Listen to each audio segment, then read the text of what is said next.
우비스님의 법화경 법문.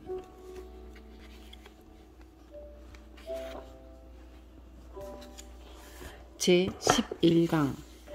법공양 운동을 하는 사람, 여러분이 나를 이렇게 기억해 주기 바란다.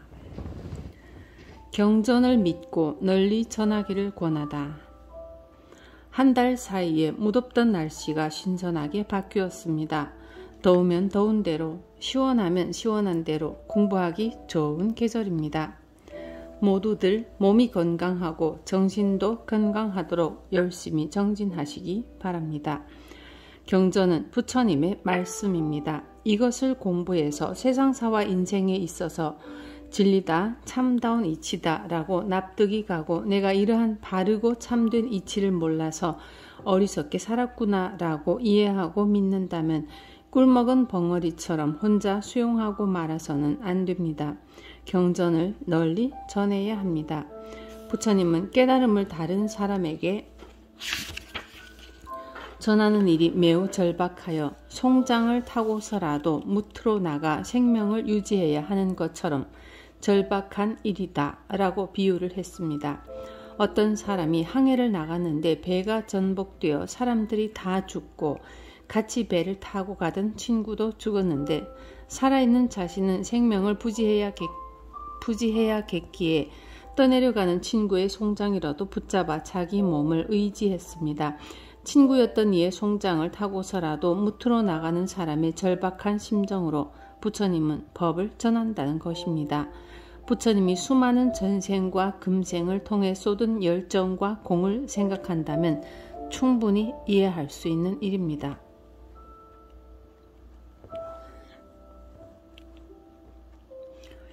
부처님의 심부름꾼. 부처님은 이 법화경의 이치를 깨닫기까지 매우 큰 희생을 했습니다. 태자라고 하면 얼마나 호의호식하며 존경과 공양과 공경을 받았겠습니까? 그런데 부처님은 그 삶을 180도 전환하여 출가를 하였습니다. 6년이라고 하는 세월 동안 피나는 고생을 했습니다. 우리는 그것을 역사적인 사실이라고 이해하고 대강 흘려듣고 말지만 사실은 엄청난 일입니다. 부처님은 6년 고행 후 보리수나무 아래서 정각을 성취했습니다. 이것은 부처님이 태자의 지위를 버린 일이나 6년 고행한 일보다 더 큰 일입니다. 태자의 지위를 버렸던 사람은 많습니다. 고행한 사람은 더욱 많습니다. 그러나 정각을 성취한다는 것은 아무에게나 있는 일이 아닙니다. 석가모니 부처님이 그러한 투자와 희생과 경력을 통해 깨달음을 성취하여 우리에게 고구정명하게 일러주신 말씀들이 이 경전들입니다.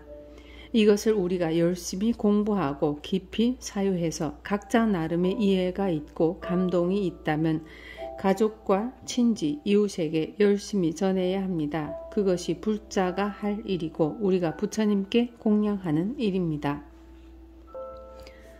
어릴 때 선생님이 심부름을 시키면 그날은 구름을 탄 것 같은 기분이었습니다. 자랑에 또 자랑거리였습니다. 그런데 우리는 부처님의 심부름꾼입니다. 부처님의 심부름꾼이라는 말은 법화경에도 나오는 말입니다. 부처님이 바라는 바를 경전을 통해서 이해하고 그 심부름을 한다면 얼마나 자랑스럽고 보람되겠습니까? 진리의 심부름은 참되고 바른 이치를 다른 사람에게 전하는 일입니다. 신심을 담아 곰곰이 생각해보면 이 일은 대단한 일입니다. 진리를 전하는 이유. 그대 사리부리여, 내가 말한 이 진실한 법은 세간의 사람들에게 이익을 주려고 설하는 것이니라. 부처님이 법화경을 설하는 것은 진리의 가르침을 통해서 참되고 바른 이치를 전하여 세상 사람들의 삶에 큰 이익을 주고자 하는 것입니다. 만약 어떤 이가 이 법을 듣고 기뻐하여 받아 지니면 마땅히 알라, 이 사람은 퇴전하지 아니하는 보살이니라. 만약 어떤 이가 이 경을 믿고 받아 가지면 이 사람은 이미 지난 세상에서 부처님을 만나 뵙고 공경하고 공양하며 경전의 가르침까지 들었느니라. 이 법은 일불승 사상, 사람이 부처님이라고 하는 사상입니다.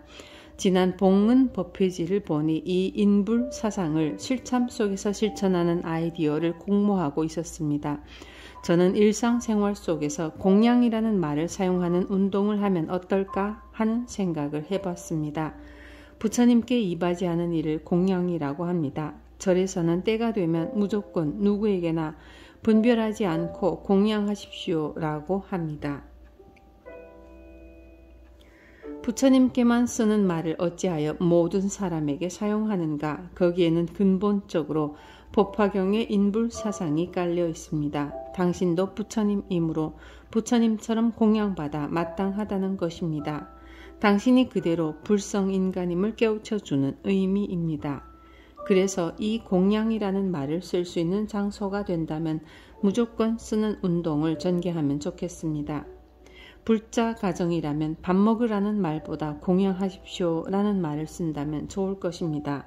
아이들에게도 무조건 공양하십시오라고 하는 것입니다. 얼마나 품이 있습니까?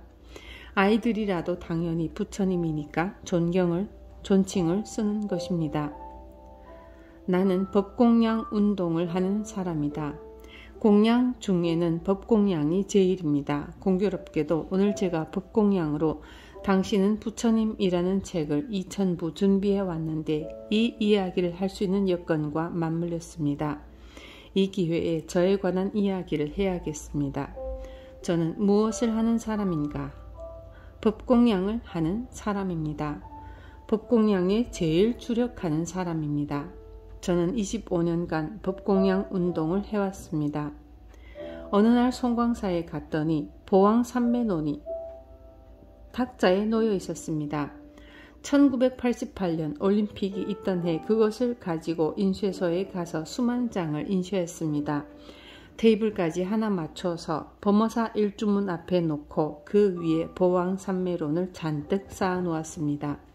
주변에 사진사가 있었는데 그에게 관리해달라고 부탁했습니다. 그로써 저의 법공양 운동이 시작되었습니다.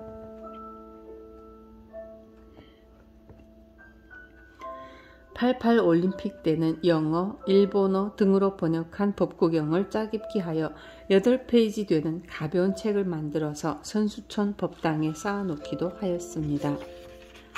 한 장의 종이 경전, 한 페이지의 경전이라고 해서 일지경도 만들어서 법공양을 했습니다. 일지경뿐만 아니라 네모난 플라스틱에 부처님 경전 한 구절을 써서 범어사에 관광객이 많이 와서 쉬는 나무에 걸어놓기도 하였습니다. 나무 그늘 아래에 쉬면서 부처님 말씀을 한마디라도 알고 가라는 의미였습니다. 이것은 저의 창작이 아니라 경전에 근거한 일이었습니다.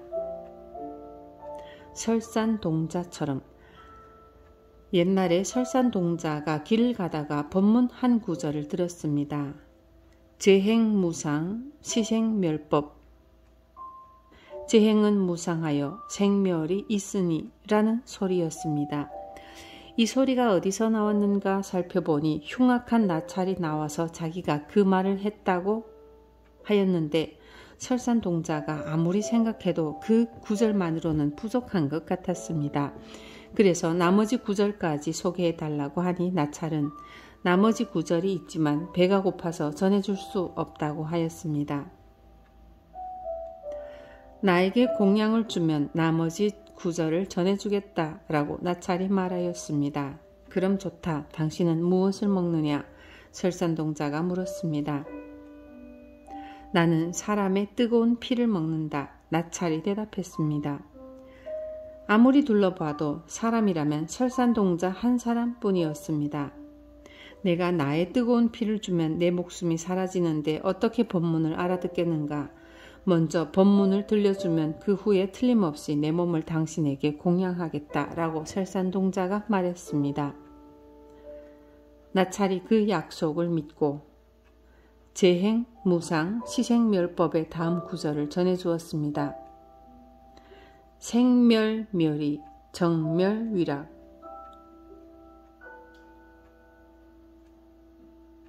생멸을 멸하면 정멸에 낙이 있다.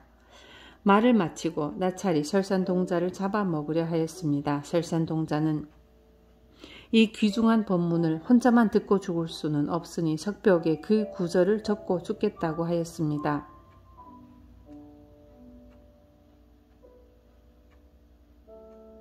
나찰이 허락하자 설산동자는 자기의 피를 짜서 석벽 곳곳에 그 구절을 쓰고는 내가 나무에 올라가 떨어질 테니 당신이 받아먹으시오 하고는 떨어졌습니다. 그때 나찰이 문득 지석천으로 변하여 설산동자를 사뿐히 받아내었습니다. 그러면서 나는 당신의 수행을 시험하기 위해 하늘에서 내려온 지석천이다. 당신은 참으로 갸륵하고 훌륭한 수행자다 라고 하였습니다. 그 설산동자가 석가모니의 전신이라고 하는 이야기가 열반경에 전해집니다. 부처님의 법을 전하는 공양. 우리는 부처님께 공양을 올립니다. 음식을 공양하는 것에서 한 걸음 더 나아가 부처님의 법을 전해준다면 더 값진 일이 될 것입니다. 당신은 부처님이라고 하는 책에는 법화경을 위시해서 화엄경의 인불사상, 달마스님의 인불사상, 육조 해능스님의 인불사상, 마조스님의 인불사상, 임재스님의 인불사상, 영명연수스님의 인불사상, 심지어 성철스님의 인불사상, 선시의 인불사상, 그리고 아름다운 불국사에서 보는 인불사상 이야기가 나옵니다. 이 세상에서 제일 아름다운 사찰이 불국사인데 그 중에서도 가장 아름다운 탑이 다보탑입니다. 다보란 이 세상 보물을 가득 담고 있다는 뜻입니다. 무슨 보물이 다보가 되는가 하면 바로 사람입니다. 사람보다 더 값진 보물이 없습니다. 그런 뜻이 다보탑을 지은 본래의 뜻입니다. 돌덩이를 깎아서 아름답게 장식했다 한들 무슨 의미가 있겠습니까? 다보탑이 아름다운 것은 그 탑이 사람의 존귀함을 상징하기 때문입니다. 다보탑을 보면서 불자들만큼은 그러한 의미를 알아야 합니다. 경전은 부처님의 정신이다. 만일 어떤 사람이 그대의 말을 믿는다면 그는 곧 나를 친견한 것이며 그대 자신도 친견한 것이 되고 비구승과 모든 보살들을 친견한 것이니라. 법화경은 깊은 지혜가 있는 이를 위하여 설한 것이니 얕은 소견을 가진 이가 들으면 미혹하여 이해하지 못하느니라.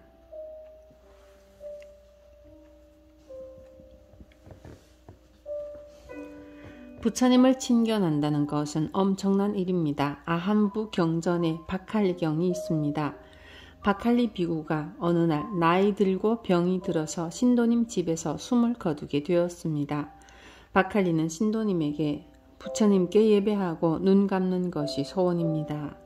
부처님께 그 말을 전해주시오 라고 부탁하였습니다. 부처님이 소식을 듣고 달려와서 다정하게 위로의 말씀을 하셨습니다. 박할리 비구가 감동하여 눈물을 흘리며 일어나 마지막으로 부처님께 절을 하려고 하였습니다. 그러자 부처님은 돌변하여 엄하게 말씀하셨습니다. 썩어가는 몸뚱이가 썩어가는 몸뚱이에게 절을 한 번 더 한들 무슨 의미가 있는가? 법을 보는 자는 나를 보는 것이고 나를 본다고 하는 자는 법을 보는 것이다.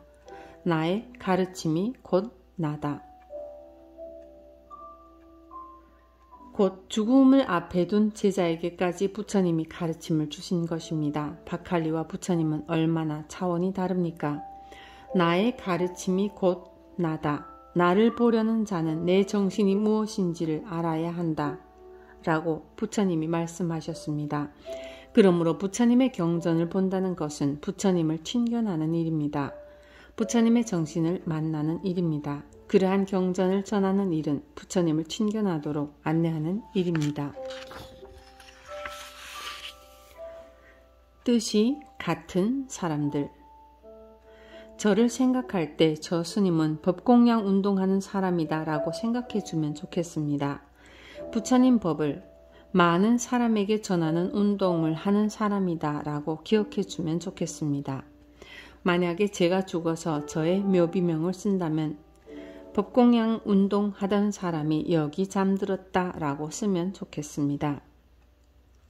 저는 대만의 전공법사와 증엄 스님을 존경합니다. 대만의 전공법사는 불타기 교육기금회를 통해 전 세계에 법공양을 전하는 사람입니다. 우리나라에도 얼마나 많은 법공양을 올렸는지 모릅니다. 저도 그 스님이 보내준 책을 많이 받아보았습니다. 부처님의 법을 만천하 사람에게 공양 올리고자 하는 그 뜻이 매우 감동적이어서 제가 흉내를 내려고 합니다. 저는 전공법사를 한 번도 본 적이 없지만 서로의 뜻이 같으니 항상 그 스님과 함께 하고 있다고 생각합니다. 전할 수 없는 수단과 방법을 다 동원해서 많은 사람에게 부처님 가르침을 깨우쳐 주려고 하는 마음이 같습니다. 저는 일지경을 수십만 장 찍어서 많은 사람에게 법공양하지만 저봐라 읽지도 않는데 아무데나 버리지 않느냐, 왜 그런 짓을 하느냐 하면서 사람들이 와서 안타까워하며 이야기를 합니다. 그러나 10,000명이 가져가서 그 중에 한 사람만 깨쳐도 1000배, 10,000배 소득이 있는 것이라고 믿습니다. 전공법사는 전 세계에 수백만 권의 불서를 보냅니다. 그 가운데 한 사람이라도 거기에 감동하고 눈을 뜬다면 그 값을 했다고 보는 것입니다. 원력을 가진 사람의 정신은 그렇습니다. 이런 기회에 제가 하는 법공양 운동을 말씀드리는 것은 사람으로 태어나 나도 저런 일을 해야겠다고 생각하는 사람이 단 한 사람이라도 나온다면 제 말이 그 값을 하는 것이라고 생각하기 때문입니다. 경전을 대하는 태도. 사리부리여, 그대도 오히려 이 경전에 대하여 믿는 마음을 가지고야 들어갈 수 있거늘 하물며 다른 성문들이겠는가. 그들 다른 성문들도 부처님의 말씀을 믿음으로써 이 경을 순수하지만 자신의 지혜는 아니니라. 이 경을 수순하지만 자신의 지혜는 아니니라. 이 경전을 100% 이해한 뒤에 믿는 것은 어렵습니다. 부처님만 조금만 이해해도 부처님 말씀이니까 하고 믿고 들어가면 됩니다. 무조건 믿는다고 하는 것이 중요합니다. 경을 들을 수 없는 근기. 또 사리부리여, 교만하고 게으르고 나라는 소견이 있는 이에게 이 경전을 설하지 말라.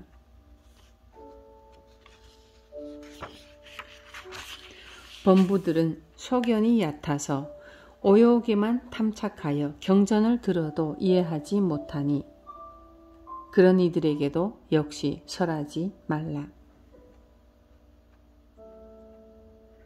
부처님은 씨앗을 뿌리되 심지어 바위에도 뿌리시는 분입니다.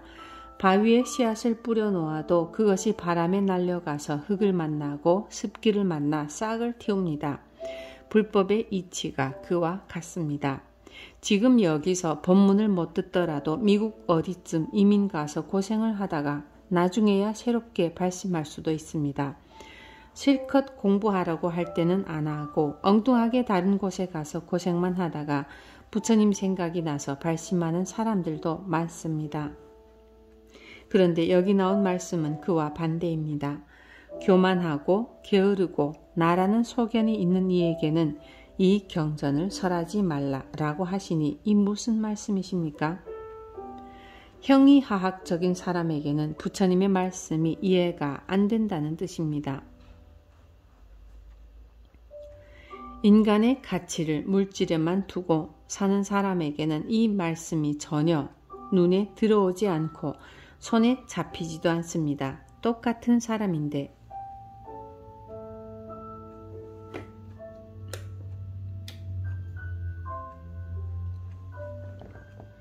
사람의 차원이 그렇게 다릅니다. 부처님의 종자를 끊었으므로 이와 같은 죄의 과보를 받느니라. 만약 어쩌다가 낙타가 되고 당나귀로 태어나면 항상 무거운 짐을 몸에 싣고 채찍을 맞으면서 오직 생각하는 것은 물과 풀뿐이요 다른 것은 모르느니라. 죄 없는 소나 말, 당나귀를 두고 하는 말이 아닙니다. 비우품의 47번과 48번은 진리를 등지고 경전을 비방하는 사람들의 이야기입니다. 진리를 등진 사람, 경전을 비방하고 회방하는 사람들은 자나깨나 의식주 문제에 마음이 묶여 삽니다. 우리가 사람으로 태어나 다행히 부처님 법을 만났는데 이때 다른 차원의 눈을 떠야 부처님 제자라고 할 수 있지 않겠습니까? 법화경은 우리 귀에 달콤한 소리만 하지 않습니다. 형이하학적인 것에만 마음 쓰고 사는 인간을 사정없이 꾸짖는 무서운 말도 합니다. 우리도 채찍을 맞을 땐 맞아야 합니다.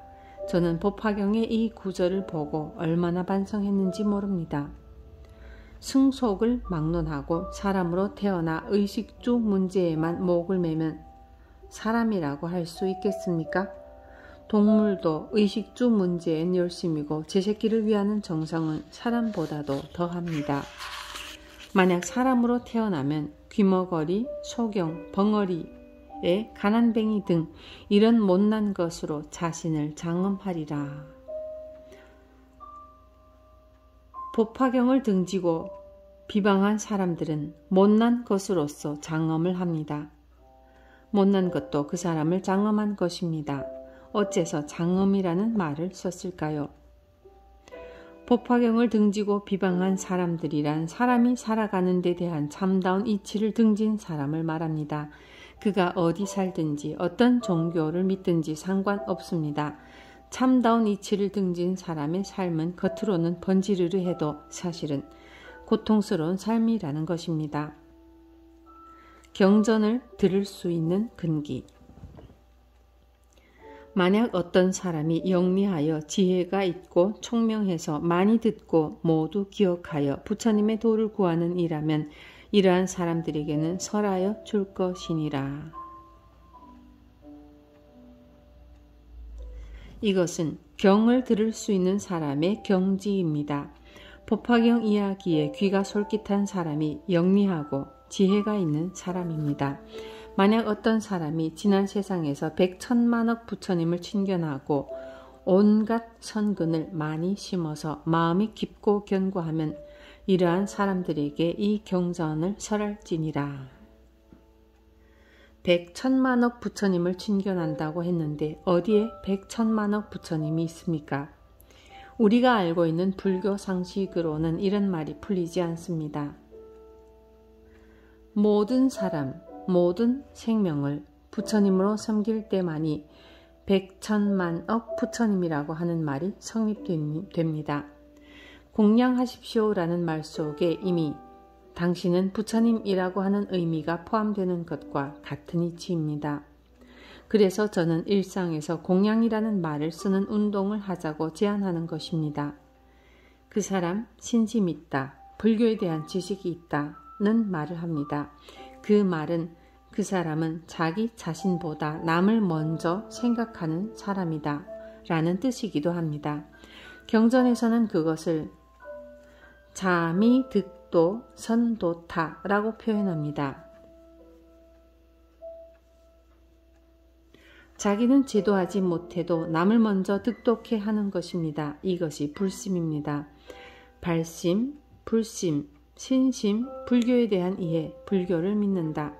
이 모든 말의 의미가 다 한결같습니다. 자기는 다음으로 미루고 다른 사람을 우선하고 배려하는 것입니다. 왜냐하면 그 사람이 바로 부처님이기 때문입니다. 부처님이 먼저 공양하시고 부처님이 먼저 내리시고 부처님이 먼저 차를 타시라고 하는 마음이 불자에겐 자연스럽게 스며 있습니다. 이것이 불심입니다. 내가 누구인지 알아야 한다. 오늘 여러분께 공양 올린 당신은 부처님이라는 책에는 여러 경전과 어록을 통해 우리가 왜 중생을 부처님으로 공경하고 찬탄해야 하는가에 대한 내용이 담겨 있습니다. 그 중에 임재 스님의 사상도 있습니다. 우리나라 불교는 선불교가 주를 이룬다고 하지만 임재 스님의 사상을 본받고 있습니다. 임재 이전에 임재 없고 임재 이후에 임재 없다라는 표현을 할 정도로 임재 스님을 칭찬합니다. 임재 이후의 스님들이 전부 임재 스님에게 줄을 섭니다. 임재 스님의 사상을 물려받으려는 것입니다. 임재 스님의 사상을 한마디로 말한다면 흠소십마오, 지금 내가 부족한 것이 무엇이냐, 현재 이대로 완전하다 라고 하는 것입니다.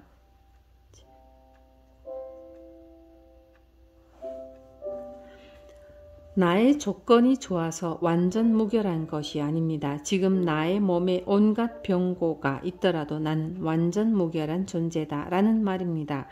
이 말은 곧 당신은 부처님이라는 말입니다. 지금 우리 모두가 그대로 완전합니다. 이것이 불자들이 그토록 담고 싶어하는 임재 스님의 사상입니다. 그 사실을 누구보다 잘 알면서도 불자는 땀 흘리며 기도하고 용맹정진합니다. 경전과 수행을 통해서 우리는 무엇을 깨달아야 합니까? 나 자신에 대한 존귀성입니다. 우리는 자신의 소중함을 모릅니다. 그것을 안다면 스스로 당당하고 행복합니다. 부러울 것이 아무것도 없습니다. 자기 자신을 알아야 합니다. 나는 지금 이대로 아무것도 부족한 것이 없다. 이것을 깨닫고 느끼고 확신을 가지는 것이 우리들의 과제입니다. 이러한 대승경전을 통해 끊임없이 이 사상을 연마하는 것이 지금 우리가 해야 할 최선의 일입니다. 어느 날 무릎을 치며 참으로 나는 현재 이대로 부처님이구나, 완전 무결한 존재구나, 나만 그런 것이 아니라 모든 사람이 완전 무결한 존재구나 라고 느끼게 될 것입니다. 법화경의 어느 페이지를 펼쳐도 이것을 알리는 일불승 사상이고 인불 사상입니다. 이것이 우리의 일상생활에도 적용된다면 더 나아갈 데가 없습니다. 당신은 부처님입니다.